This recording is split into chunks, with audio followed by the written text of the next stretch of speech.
Welcome to Islamic Life Coach School podcast. Apply tools that you learn in this podcast and your life will be unrecognizably successful. Now your host, Dr. Kamal Akhtar. Hello everyone. Peace and blessings be upon all of you. I love the education in the current culture about being aware of other people's toxic energy. When it's all about escaping toxic energy, protecting yourself from it, removing yourself from such situations, all in the effort of trying to protect yourself from other people's negative vibes, cutting people out who bring you down, keeping your inner peace intact. All of these are very helpful ideas culturally. And if we're getting something right, it's the idea of not including toxicity in your life and staying away from toxic people. This message helps you be mindful of who you surround yourself with. But I want to bring your attention to this escaping, the removing yourself from the situation, removing the people from your life that are toxic. With everything else, there's an overemphasis on the escape, overemphasis on changing the external in hopes of changing the internal.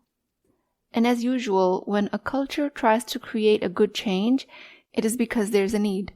There's a need for you to protect yourself from toxicity. But also as usual, it is hard to keep cultural forces in check. When the pendulum starts to swing from negativity to the middle in an effort to correct things, it always swings very far away in the other direction. And it is the extreme of going to always just avoiding the situation, or removing yourself or others from the situation. Which raises the question, what about just not internalizing the toxicity? This is where your best course of action lies, because sometimes you don't have the option to escape. Sometimes leaving a situation might be more tolling than staying, and sometimes you can't remove people from your life. What do you do then? When the modern culture says, I don't have time for toxicity in my life, I admire that. This is great self-awareness. This is great boundary setting. But let's not use the same tool to fix all the problems. That's taking something good to an extreme where it stops being good, it stops working. The way I also want you to think about it is to expand your toolbox that you're using to build your life. This is like thinking of toxicity around you as a gym. When you're always escaping the situation, it's like deciding to skip the gym every day because it's too hard, while hoping to stay fit. The external world, full of toxic vibes, is only half the battle. The other half of the battle is the inner world, the internal gym, if you will. And this is never done when your trauma or triggers are very raw and real and unhealed. This is only done when you have resourced yourself enough to face the challenge. And that includes your inner resources of self-love, self-assuredness, and external resources of coaching and other therapeutic outlets. And also external resources of other people holding you in high regard. These could be your family, friends, community. If you just quote-unquote escape toxic energy without understanding your own triggers, what you will find is that wherever you go, you will find toxic people, and the escape cycle will start all over again. This is because toxicity is coming from your internal triggers, something that switches on around certain people, or certain comments or actions. For you to make the best of this gym that is this life, you would want to find out what sets you off, so you don't continue to internalize the toxicity wherever you go. As a high-functioning professional woman, if you're dealing with coworkers who are always bringing you down, sure, you can switch teams or work remotely, but that doesn't address why this colleague's energy gets under your skin. What's really happening is that your internal gym, also known as your triggers, aren't being worked on. If you feel a nagging sense of doubt whenever your coworker questions your decision, then this is where you need to work. Not internalizing the doubt based on the colleague's behavior. And this is exactly where the escape culture misses the beat. It's not about escaping the bad vibes, although when you're not resourced enough to keep yourself safe from further psychological damage, escape is a great option. It is actually the preferred option in that case. But at some point you would want to hunker down, question your triggers, heal them, because escaping will continue to become exhausting. Toxicity around you is about understanding why these bad vibes have a hold on you in the first place. If you're just out there Marie Kondoing your relationships and cutting people out left and right, cleaning up house, it will feel empowering for a moment. But without diving deeper into why these toxic energies affect you, you'll find yourself constantly dodging the same new toxic situation. The co-worker's energy is not the problem. It's just that you haven't practiced self-confidence enough to be able to let the co-worker's opinion just roll off your back like it doesn't even matter. The part of you that isn't confident in your own decisions is what needs to be worked on. This is the weight in the gym. You've got to unpack that internal baggage, because otherwise the next time someone throws any shade, you're going to feel just as rattled, no matter how many people you cut off. So the next $1 million question becomes, how do you do that? How do you control the nervous system and stay regulated? What is the role of your nervous system in receiving this toxic energy? Toxic energy doesn't just zap into you from outside the world. Your nervous system acts as a barrier. It's kind of like your personal Wi-Fi router, which is when your colleagues' bad energies around you, it doesn't just automatically log into your body and wreck your mood. It's filtered through your nervous system, your mind, your thoughts. These are your interpretations, your perceptions. Think of your nervous system as a firewall. If the settings are off, then anything will be able to get through. If you've got a big presentation at work and right before you go on, your boss makes a passive-aggressive comment about the quality of your slides. If your nervous system is on autopilot, you might absorb the negative vibe and spiral into self-doubt, thinking, maybe my slides are trash. But when you've got the mental firewall up, you can consciously decide how to interpret the comment. You can choose to acknowledge it for what it is, just their opinion, not a fact. And that's the real takeaway. Toxic energy doesn't seep in unless you let it. It's like your nervous system is wearing noise-canceling headphones. Some sounds get through, but you have control over which ones you pay attention to. So the next time someone throws something shady at you, ask yourself, is this really about them, or is this about what I'm willing to receive? You might realize that their energy can't reach you unless you lower your mental guard and you let it in. But then, does that toxic energy actually seep in from your environment under your radar? I have given you a clear-cut answer that toxic energy doesn't come into your body without going through your nervous system, but I'm also going to throw loops. And I'm all about throwing curveballs after resolving an issue because I want to create a deeper understanding for all of us. So how is it that you quote-unquote absorb toxic energy? If you can train yourself up to the level of a black belt and always have your mental guard up, then there will still be some times that you'll find yourself being sucked into the negativity when you're around certain people. So if anyone's toxic vibrational energy does not reach you unless it goes through your system, which is your antenna for these vibrations, then how do you get sucked into the negativity? And that's because of mirror neurons, which are part of your nervous system. There are neurons that have automated the task of translating the outside world into your own emotions based on the environment you're in. And I've said more on this on my last podcast. There's a hadith of Prophet, peace be upon him, about good and bad companions. The Prophet, peace and blessings be upon him, said, "Verily, the parable of a good and bad company is that of seller of a musk and blacksmith. The seller of musk will give you perfume and you will buy some, or you will notice a pleasant smell. As for the blacksmith, he will burn your clothes and you will notice a bad smell." Sahih Hadith reported in Bukhari and Muslim. This hadith is explained by scholars as the company you keep has an effect on you. When you are to remain of the opinion that I'm affected by other people's energy and there's nothing I can do about it, then you're giving all of your authority to the most primitive part of your brain, the most basic, primal, lower nafs-based quality, because mirror neurons are something that even animals possess. When a chimpanzee mimics a behavior, it's using its mirror neurons. Babies at the most primal of their stages possess this quality. They cry when you make a crying face. They copy the way you eat food. They mimic your anger, your empathy. They don't understand the language and the logic of what's happening. They're just internalizing their external world because their mirror neurons make them do so. And this is the most rudimentary survival mechanism. Babies have the most unevolved brains of most human stages. The prefrontal cortex doesn't fully develop until in their 20s. Well, unless you count dementia of old age, in which case you also see people that revert to their primitive responses. But let's not go there. I digress. What I'm saying is, yes, you catch emotions from people around you through social and emotional contagion of mirror neurons. In NLP, it's somewhat called neuroception.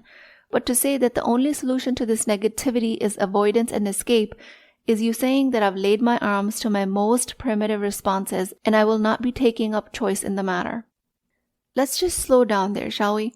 First of all, let's not be surprised that you're falling into other people's vibrational frequencies. That's the normal part of being a human. That's what the hadith is referring to. And no matter how intellectual you are, how high functioning you are, how accomplished, how evolved you are, that primitive part of your brain will always be there. Mirror neurons transcribing the outside world into the inner world. This is a part of your primitive brain. You were not born without a primitive brain. You cannot outlearn your way out of the primitive brain. So when you're feeling down because your child is sad, or you're irritated at your husband's anger, despite of knowing all of this design, it's because you can never outgrow the primitive part of yourself. In which case, you just acknowledge that you caught the emotion under your awareness. But it only comes into your body through your nervous system. In this case, that part of the nervous system is mirror neurons. So that design is always in place. Nothing in your surroundings ever becomes a part of your internal world without crossing the threshold of your nervous system. And collectively, I call it the mind. But what can happen and what does happen is that it becomes a part of you without you ever knowing about it. The emotions that other people carry towards you, the toxic frequencies that the other people are vibrating on, that are judgment, resentment, anger, doubt, all of these things that other people are feeling for you, and they're carrying opinions about your abilities. You totally are under the risk of internalizing these frequencies without your awareness.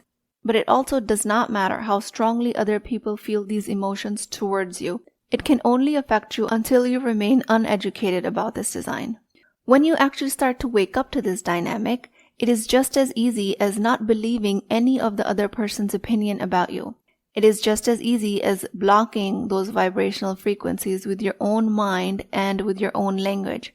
Taking ownership of your nervous system, healing it, coming out of the shame and judgment for yourself.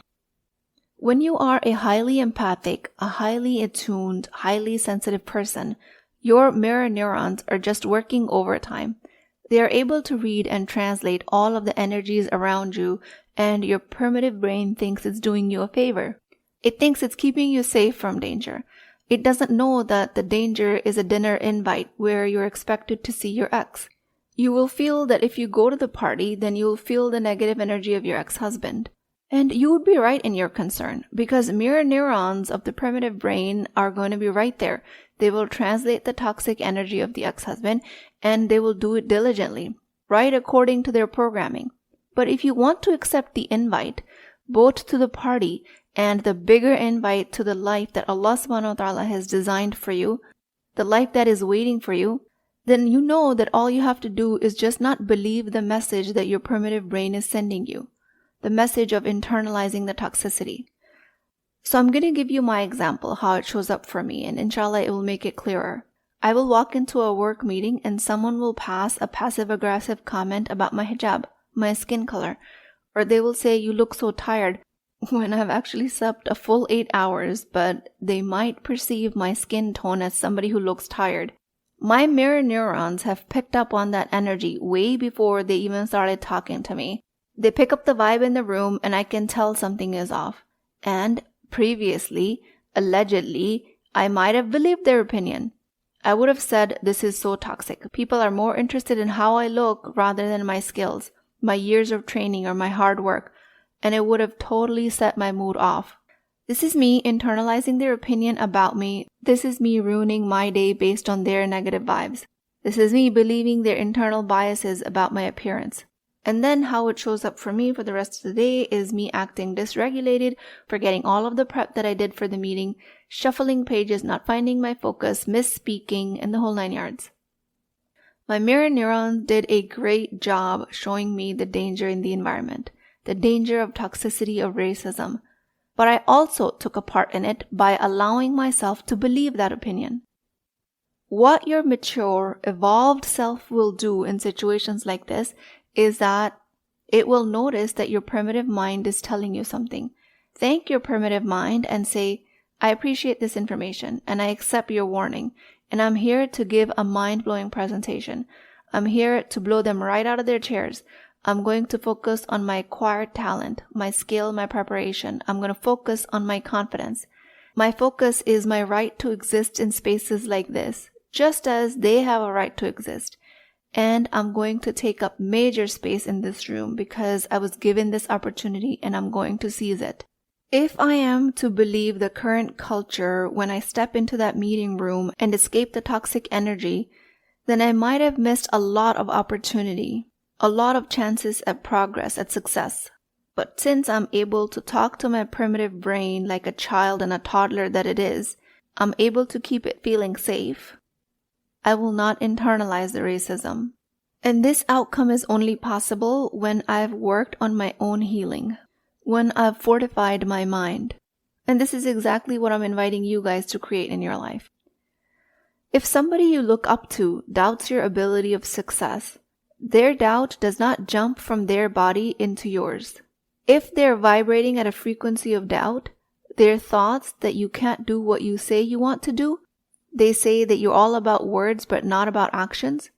If these are their doubts about your ability, this vibrational frequency does not transfer into you without going through your filter.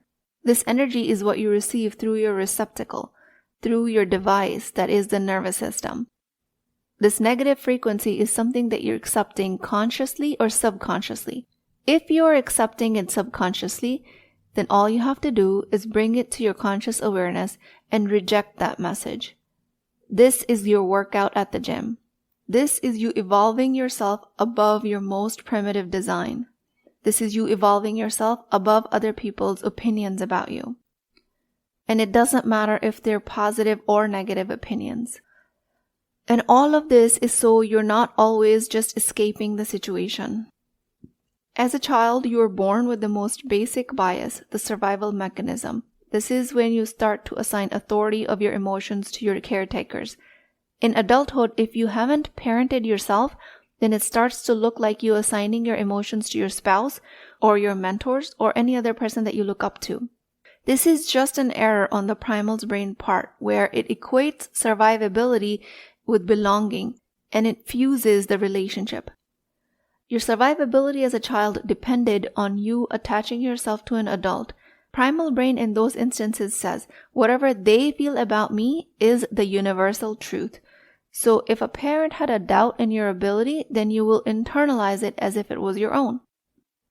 And when you grow up and you create a deep sense of belonging with your spouse or with your immediate family, with your friends, and one of them feels judgment or resentment or doubt towards you, then your primal brain that is unpolished, that is untrained, will accept that subconscious state and it will translate it into your own reality. Because to this primitive brain, it means that you can't belong unless you accept their opinion.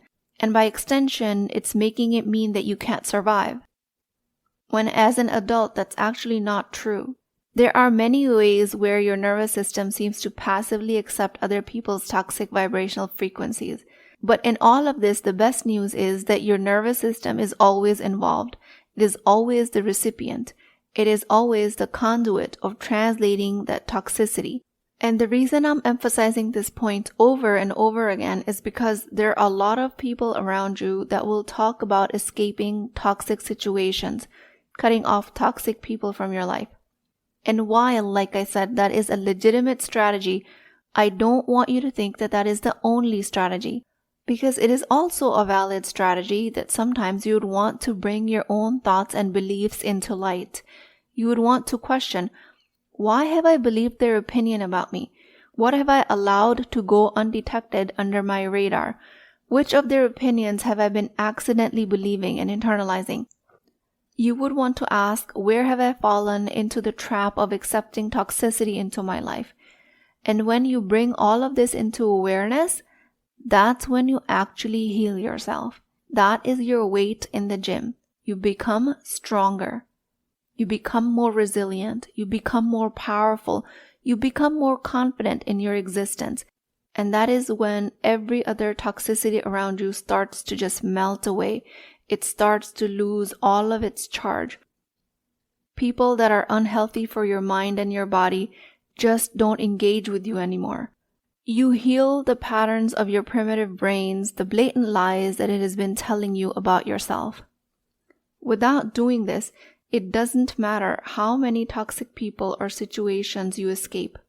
If you don't teach your brain how to take care of this dynamic, if you don't skillfully direct your brain to accept and reject what serves you, what belief is healthy for you and what is not, then you will escape one toxic situation just to find yourself in another, because the unrefined mind is following you around wherever you go.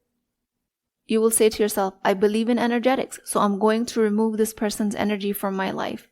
And sure, again, please, by all means, I believe in energetics. I remove myself from toxic situations all the time, but not before I've outlined what part of my brain is translating the situation for me, not before I've isolated what I have to do work on. I never avoid toxic situations or people as an easy escape tactic.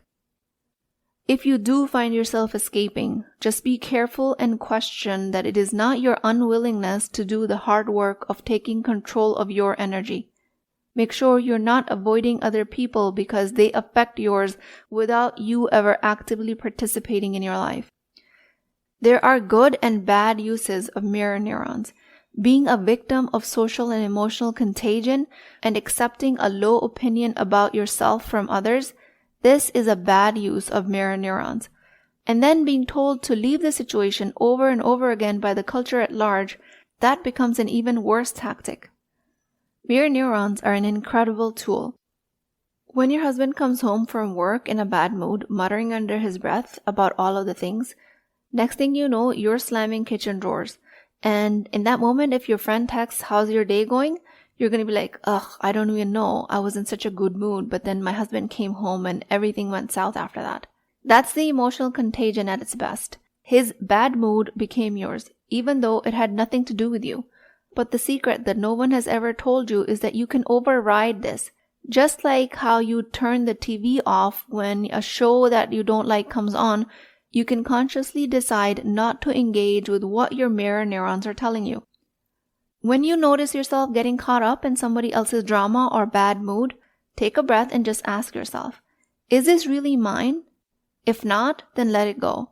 You don't need to carry the emotional baggage that someone else packed.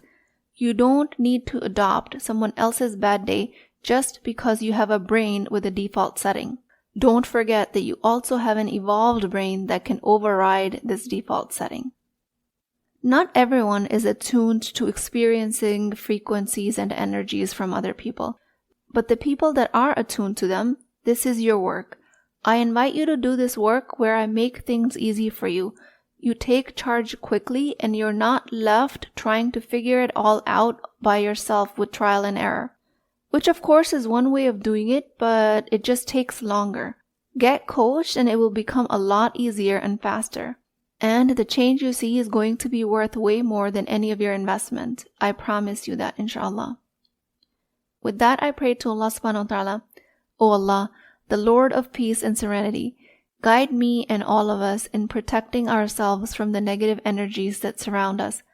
Help me and all of us be aware of toxic environments and people in our lives. O Allah, give us the wisdom to recognize when our inner world needs attention. Grant me strength to guide my heart and mind, not just by escaping toxicity, but by understanding my own triggers and healing my wounds that allow me to heal deeply.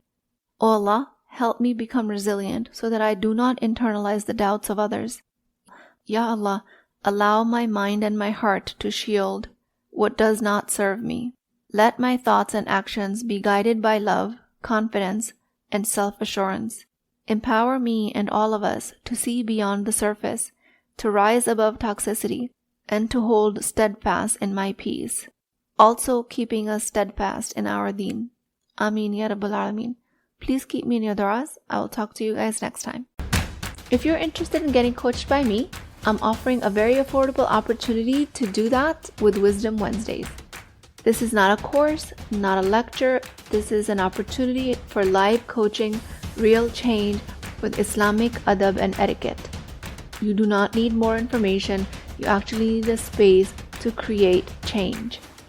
At $19.99 a month, which is the price of takeout dinner, you as a Muslim woman will create confidence, intimacy, and connection without shame or fear of judgment, because your privacy is my highest priority.